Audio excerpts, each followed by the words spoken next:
مولاي صل وسلم دائما أبدا على حبيبك خير الخلق كلهم.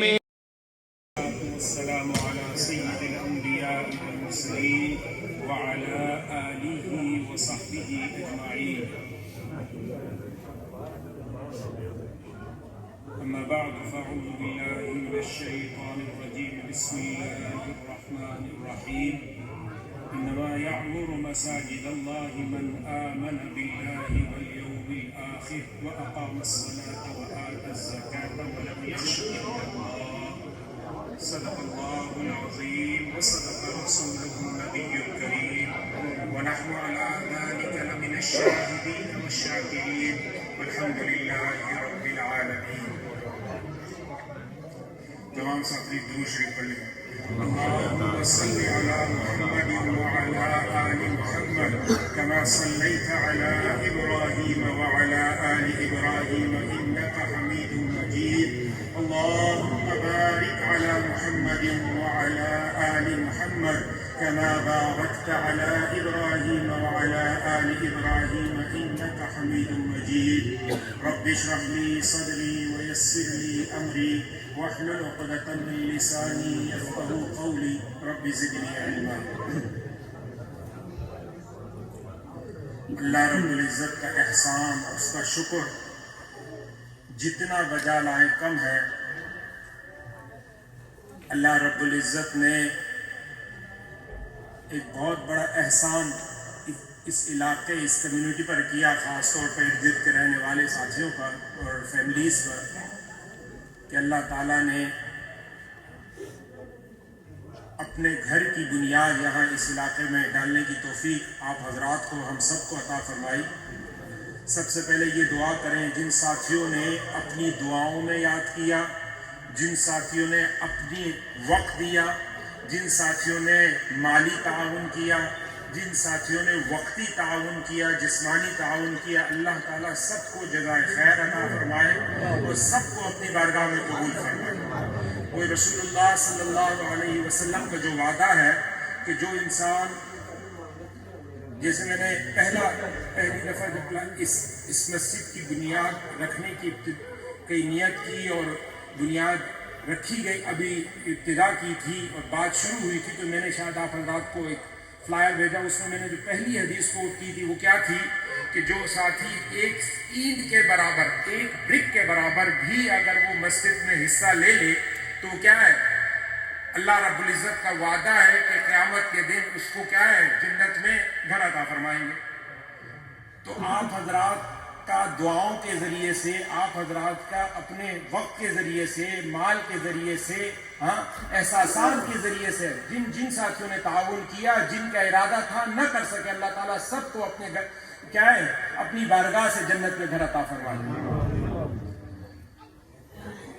اور ہم جتنا شکر ادا، اللہم لک الحمد ولک الشکر کما ینبغی لجلالک وعظیم سلطانک. یا اللہ تیرا شکر ہے جیسے تیرا، یا اللہ تیرا شکر ہے جو تیرا مزاج ہے، اللہ اس حساب سے ہم تیرا شکر ادا کر نہیں سکتے. کہ اللہ تیرا شکر ہے. الحمدللہ رب العالمین. آج کی یہ مجلس دو طرح کے عنوانات سے معنون ہے. ایک تو مسجد کا افتتاح ہو رہا ہے، آپ سب حضرات کو پتہ ہے، لیکن اس سے ایک بہت بڑی خوشی اس سے زیادہ ہے، وہ ہے رمضان المبارک کی آمد. وہ کیا ہے؟ وہ رمضان المبارک کی آمد ہے. تو اصلاً اس مجلس کو ہمیں افتتاح رمضان کا عنوان دینا چاہیے، کیونکہ رمضان ایک بہت بڑا عنوان ہے. اور اللہ رب العزت رمضان کے اندر یہ جو ہمارے دلوں کے اندر نرمی آ جاتی ہے رمضان کے اندر، یہ کوئی ویسے نہیں ہے، بلکہ اللہ رب العزت خاص طور پر حتیٰ کہ جنت کو مومنین کے لیے تیار پہلے سے کر لیتے ہیں، مزین کیا جاتا ہے جنت کو. کس لیے؟ کہ رمضان آ رہا ہے. اور پھر ایک لوٹ میل کا کیا ہے، سیزن ہوا کرتا ہے، جہاں ہمارے یہاں عام طور پہ کلیئرنس لگتی ہے، تو اس میں ہم سب کیا ہے، بڑھ چڑھ کر حصہ لینے کی کوشش کرتے ہیں. کہ کیا ہے زیادہ سے زیادہ حاصل ہو جائے. کیوں؟ $100 کی چیز $2 $4 $10 کی ملتی ہے. تو یہاں یہ سیزن شروع ہو رہا ہے رمضان کا سیزن شروع ہو رہا ہے، اور اس سیزن میں جتنا زیادہ جس نے حاصل کر لیا وہ جیت.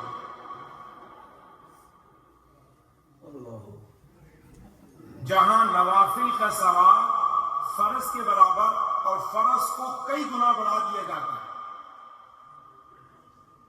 جہاں ایک نیکی کئی گنا بڑھا چڑھا کر اس کا ثواب دیا جاتا ہے. اور حدیث میں آتا ہے من صام رمضان ایمانا و احتسابا غفر له ما تقدم من ذنبه وما تأخر. حدیث رسول صلی اللہ علیہ وسلم فرمایا کہ جس نے روزہ رکھا رمضان کے اندر ایمان کے ساتھ، احتساب کے ساتھ. ایمان ہمارا کلمہ ہم نے پڑھا لا الہ الا اللہ محمد رسول اللہ، یہ ایمان ہے.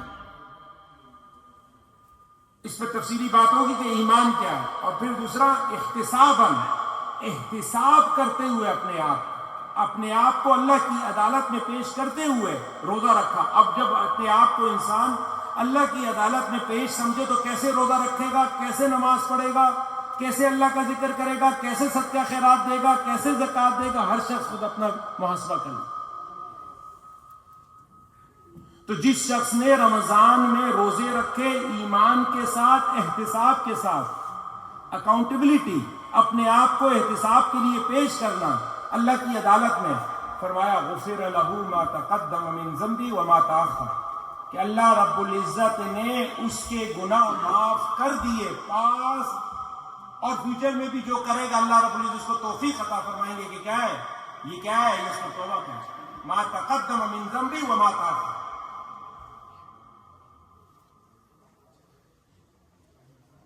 اور رمضان میں ہر شخص کیا ہے نیکیوں کی جانب متوجہ ہوتا ہے، خود بخود نماز کے لیے پاؤں اٹھتے ہیں، خود بخود کیا ہے نیک کام کا دل چاہتا ہے، صدقہ دینے کا دل چاہتا ہے. ہاں اعتکاف کی عبادت ہوتی ہے، روزے رکھے جاتے ہیں. یہ کیا ہے؟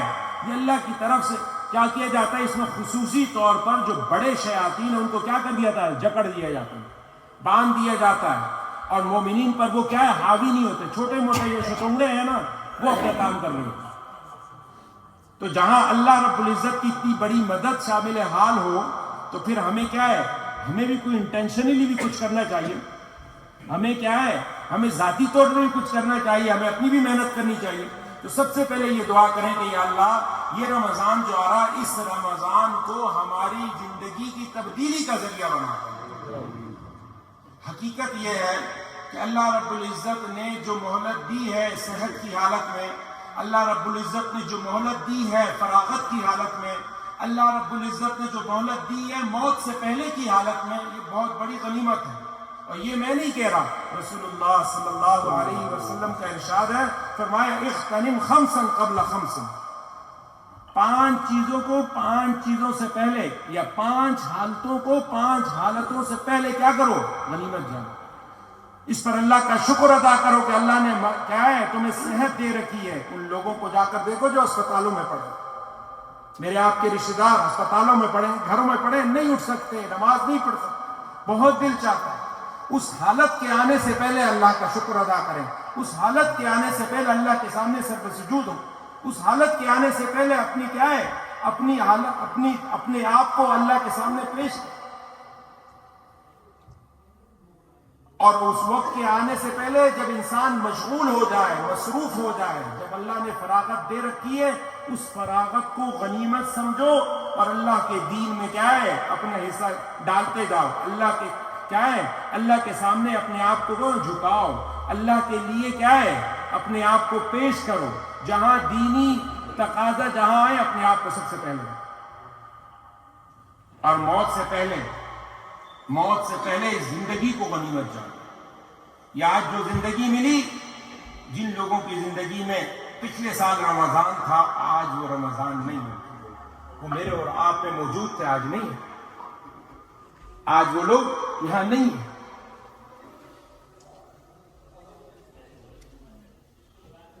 جو نیکیاں انہوں نے رمضان میں حاصل کی، جو کمائی کی، آج وہ نہیں کر سکتے. اور یہ رمضان کا مہینہ، اس کو اللہ رب العزت نے کیا ہے سید الشہور، تمام مہینوں کا سردار قرار دیا. جیسے کہ دنوں کا سردار وہ کون ہے؟ وہ جمعہ ہے. تمام دنوں پر کیا ہے؟ افضل ترین دن وہ جمعے کا دن ہے. اسی طرح مہینوں میں سب سے افضل مہینہ کیا ہے؟ رمضان کا. اور اس رمضان کے مہینوں کو جو فضیلت حاصل ہے اس کی ایک بڑی وجہ کیا ہے؟ شہر رمضان الذی انزل فیہ القرآن. اللہ جب تعارف کروا رہا ہے رمضان کا تو کیا ہے؟ کس چیز سے تعارف ہو رہا ہے؟ انزل فیہ القرآن. بھائی یہ رمضان وہ مہینہ ہے جس میں کیا ہے؟ قرآن کو اتارا گیا. جس میں قرآن کو اتارا گیا. اور پھر فرمایا ھدی للناس. یہ کیا ہے؟ یہ قرآن کیا ہے؟ یہ لوگوں کے لیے کیا ہے؟ تمام کے تمام لوگوں کے لیے کیا ہے؟ ہدایت.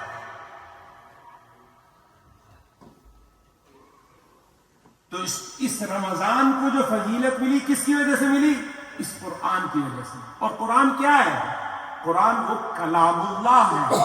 اللہ کا کلام ہے جو میری اور آپ کی زبان پر جاری ہوا. اللہ کا کلام ہے جو میری اور آپ کی زبانوں پر اللہ جاری ہوا. اس قرآن کو اپنائیں گے. حدیث میں آتا ہے بہت سی اقوام، بہت سے لوگ جب وہ اس قرآن کو اپناتے ہیں تو اللہ ان کو کیا ہے؟ ان کا درجہ اونچا فرماتے ہیں، ان کو بلند فرماتے ہیں. اور جو اس قرآن کو چھوڑتے ہیں اللہ رب العزت پست فرماتے ہیں زمین پر. تو رمضان کی اہمیت ہے، رمضان کا اعزاز ہے، لیکن پیچھے جا کر بیک گراؤنڈ میں دیکھیں تو رمضان کو اہمیت دی گئی اس کی ایک بڑی وجہ قرآن.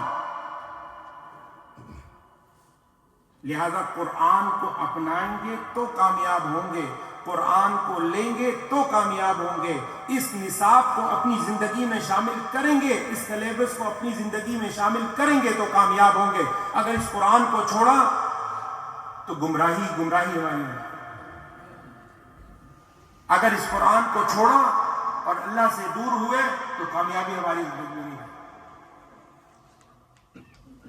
اس لیے آج کی یہ مجلس اگر ہمارے لیے اس حد تک بھی کافی ہو جائے کہ ہم اس رمضان کو کیش کر لیں، یہ بہت بڑی جیت ہوگی. اور خاص طور پر رمضان سارے کا سارا دن وہ کیا ہے؟ وہ برکتوں والا ہے، رات برکتوں والی ہے. ہاں، لیکن اس کی کچھ ساعتیں ایسی ہیں جو کیا ہے؟ جس میں اللہ رب العزت دل کی کہی ہوئی بات کو کیا ہے؟ دل کی کہی ہوئی بات کو کیا ہے؟ قبول فرماتے ہیں. خاص طور پہ افطار کا جو وقت ہے نا، افطار کا یہ بہت قیمتی وقت ہے جو میرا اور آپ کا ضائع ہو جاتا ہے. کس نے پکوڑے سموسوں کے خیالات، اور پھر اپنے گھر والوں کو، اہلیہ، بہنیں، مائیں، ان کو اس کام پہ لگا دیا، ان کو بھی اصل کام سے نکال دیا، خود بھی اصل کام سے. تو خدا را اس جانب متوجہ ہو کہ جو اس کے جو صحیح جو قیمتی اوقات ہیں، اس کے جو ٹائم جو قیمتی ہیں، ان اوقات کو قیمتی بنایا جائے. عصر سے مغرب تک کا وقت صرف افطار میں نہ لگایا جائے. پہلے افطار کی تیاری کر کے مقصد کھانا پینا نہ ہو، سارا دن بھوکا، اور جو بھوک کا ٹائم گزرے وہ سارا افطار میں پورا ہو رہا ہے، اسے ڈبل کھایا جائے. طبی طور پر بھی صحیح نہیں ہے، لیکن مقصد کھانا پینا رہ جاتا ہے اور کچھ بھی نہیں ہے. اس لیے ان اوقات کو قیمتی بنایا جائے. اور خاص طور پہ افطاری کا وقت ہے اور سحری کا وقت. اور اس میں حکم جو ہے نا وہ یہ ہے کہ مستحب یہ ہے، مستحب زیادہ ثواب کے قریب، یہ مستحب کہتے ہیں جو ثواب کے زیادہ قریب ہو.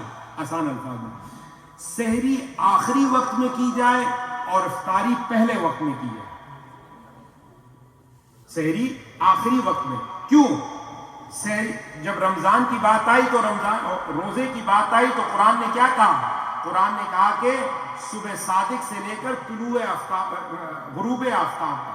تو صبح صادق اگر ہم نے 3 بجے روزہ رکھ سحری کر کے سو گئے، یا 3 بجے 4 بجے سحری کی اور اس کے بعد باتیں کرتے رہے، تو ہم نے وہ اضافی وقت بھی شامل کر دیا سحری کے اندر جو کہ شریعت نے شامل نہیں کیا اپنی طرف سے. تو شریعت میری اور آپ کی مرضی کا نام نہیں ہے، شریعت اتباع کا نام ہے. شریعت کس کا نام ہے؟ اتباع کا نام ہے. اتباع یہ ہے کہ وقت صبح صادق ہے، صبح صادق سے متصل کھانا پینا کر کے چھوڑا جائے. اور اسی طریقے سے چونکہ غروب آفتاب پر کیا ہے؟ افطاری ہونی ہے. جیسے مغرب ہو، جیسے غروب ہو جائے فوراً افطاری، اس میں بھی تاخیر نہ کی. کیوں؟ دین اتباع کا نام ہے. اگر اس میں اتباع نہیں ہے رسول اللہ صلی اللہ علیہ وسلم کی، ہمارا بہت ہی قیمتی نظر آنے والا عمل ہوگا، اس کی کوئی حیثیت نہیں ہے۔ کل جیسے میں نے تفصیلی بات کی تھی، کہا کہ جس عمل پر رسول اللہ صلی اللہ علیہ وسلم کی اسٹیمپ نہ ہو وہ عمل مقبول نہیں، وہ عمل مقبول نہیں ہے جس عمل پر رسول اللہ صلی اللہ علیہ وسلم کی اسٹیمپ نہ ہو، چاہے وہ بظاہر جتنا ہی خوبصورت نظر آنے والا، چاہے وہ بظاہر جتنا ہی خوبصورت نظر آنے والا ہو، لیکن اس عمل کی کوئی حیثیت نہیں ہے۔ اس لیے ہمیں چاہیے کہ ہم اپنی زندگی میں وہ اعمال شامل کریں جو رسول اللہ صلی اللہ علیہ وسلم سے ثابت ہے۔ کیسے پتہ لگے گا کہ یہ عمل رسول اللہ صلی اللہ علیہ وسلم سے ثابت ہے؟ کیسے پتہ لگے گا کہ یہ عمل یہ کیا ہے، میری ذاتی مرضی ہے؟ اس کے لیے کیا ہے؟ اس کے لیے آپ حضرات کے پاس علماء، تمام مساجد کے اندر علماء موجود ہیں، مختلف مساجد میں علماء موجود ہیں، ان سے تعلق رکھیں، ان سے محبت رکھیں، ان کے پاس جائیں، ان سے پوچھیں کہ یہ کیا یہ عمل کرنے لگا ہوں، اس عمل کی کوئی حیثیت ہے؟ یہ عمل رسول اللہ صلی اللہ علیہ وسلم سے ثابت ہے؟ جہاں پتہ لگے کہ یہ کیا ہے، اس کے اوپر رسول اللہ صلی اللہ علیہ وسلم کی اسٹیمپ نہیں ہے، اس عمل کو ترک کر دیا۔